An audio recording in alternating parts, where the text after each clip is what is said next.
How's everybody doing today? You're watching Slot Car Mayhem. I'm John, and this will be the first episode of a new playlist for 2021 called Cars and Stuff. And that's pretty much what it's going to be delegated to. Nothing but talking about cars themselves and little things that we do to them. So as we start moving forward into the build of the track and building up my roster of cars, the time has come where this playlist might become important. And well, this here is a great candidate for what we're going to talk about today. So before we get started, just a friendly reminder, if you haven't subscribed, go ahead and hit that subscribe button. And go ahead and slam that notification button. We're going to have a lot of interesting content coming up, and want to make sure everybody's aware of it when they pop up. So if you like what you see, jump on it and let's go. So okay, getting back to the cars here. Now, for those of you who have watched a lot of my channels, I'm sure you've seen this car quite a bit, especially in the early days. And this here has been my mule car, what I call my mule car. And what I mean by that, first off, this is the first car I grabbed out of the box, out of the set, and the first car I messed around with and put on the track, programmed, got running, did everything to it. And ever since then, this car has been a daily driver. I would grab this car and probably put 50 to 100 laps on this car every single day since I've owned it. But more importantly, when other people would come over, somebody who's completely never touched slot cars before, hey, you want to try this? Yeah, okay, here. And I'd let them use this car. So this car has been really put through the ringer, both in the amount of miles that have been put on it. You can see I've got the additional 1/4-inch hole here in the bottom, and that's where I use this as a secondary safety car. After I modified my safety car pit lane, I set this car up to work with it just as well, and did a great job with that. I've done so many different things with this car. It's been put through so many different scenarios, different driving techniques, everything.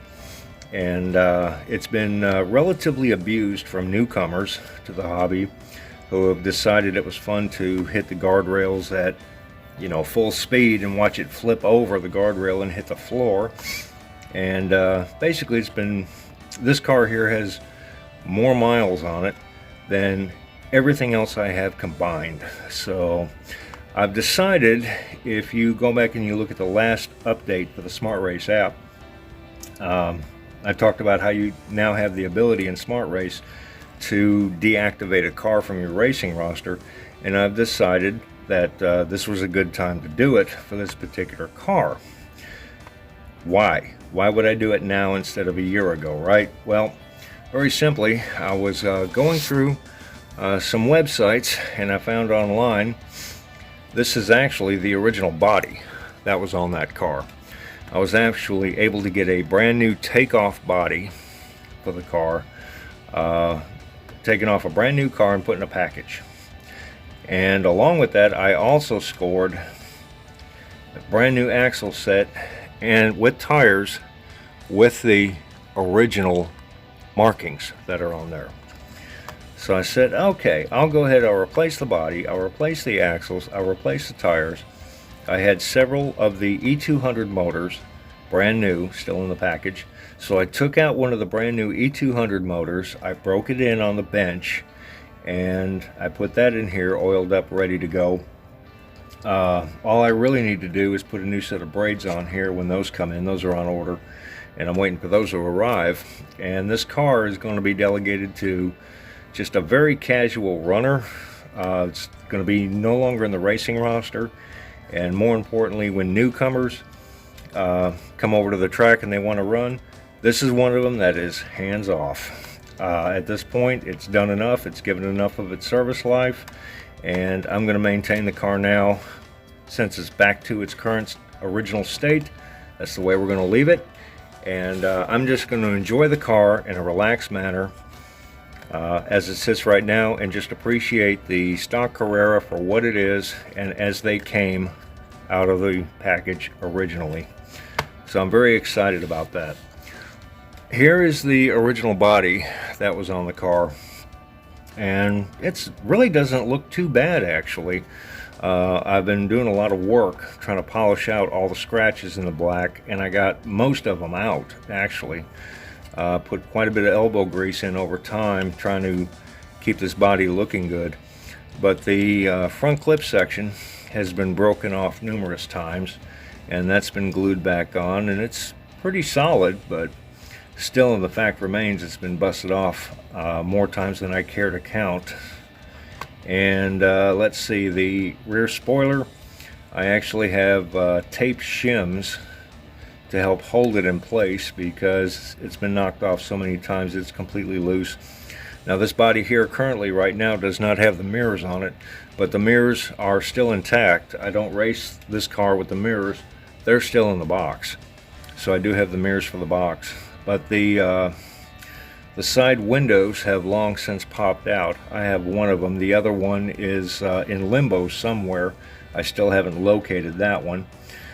Some of the roll bar pieces are, the joints are broke. I need to go back in and fix those at some point in time. But this body has seen quite a bit of action. And when I had the opportunity to get a brand new body for it, I jumped all over it. And so this body here, I'll put a set of wheels and tires underneath it. I'll make just a sheet plastic axle for it probably, with a older wheel set axle and some tires, and put that on there. Maybe that'll sit in the pit garage or something. Who knows? Or I'll keep this body around in case I decide I want to run this particular car in a more aggressive environment. Then I'll put this body back on to help preserve the pristine factory body. So that's all we've got on that. I just wanted to touch base real quick and said, yeah, this is one case where I will retire a car from a running roster, and that's what we've done here. I've already pulled that off the list, and I'm very happy actually that I've scored these parts. So if you think you feel like you may want to do something like that, you know, there's no shame in going around looking for it. Sure, I could have bought another car, but I'm kind of partial to this one actually. This was the first car I've touched of the Carrera, and I really gained an appreciation for what Carrera does with their cars. And so this has been a pretty reliable old friend of mine actually. And so I figured it's time for me to give something back to it, and make this the crowning shining jewel of the Carrera cars that I have currently, and return it back to its former glory. So that's what we've done. So I know I did mention briefly, I'll touch on this real quick. I know I did mention briefly about how I broke the motors in on the bench, and that involves the use of a power supply that I built, and we'll get to that one here in the next episode. That'll probably be another new playlist for 2021 called Tools and Stuff. And the reason why I built the power supply is because I have a tire raiser on order. I also have the wheel buddy that goes with it, and that is for doing the wheel flanges and stuff like that. And on top of that, I've also ordered the lathe attachment. Now I do intend to automate it like you've seen on some of the websites out there. And some of the videos you can see about the tire raiser, how it's automated. And I've already got some of those items on order as well to go ahead and automate it. And that's why I built the power supply.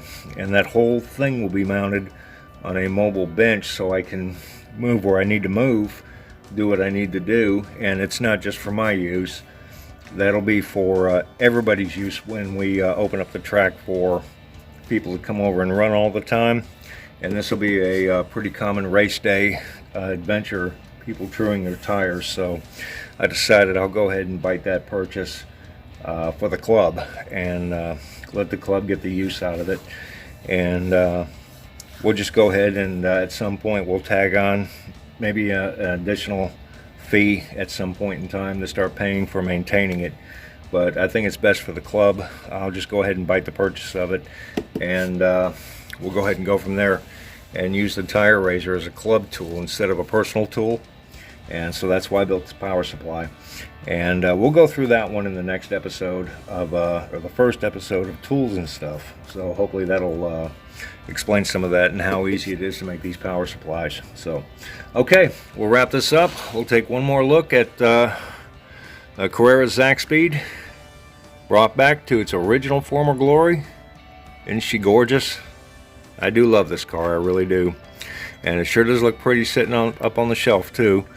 Looks almost as pretty as it does running the track. So, okay, well, I want everybody to stay safe and have a great night. I hope everybody had a good, safe New Year.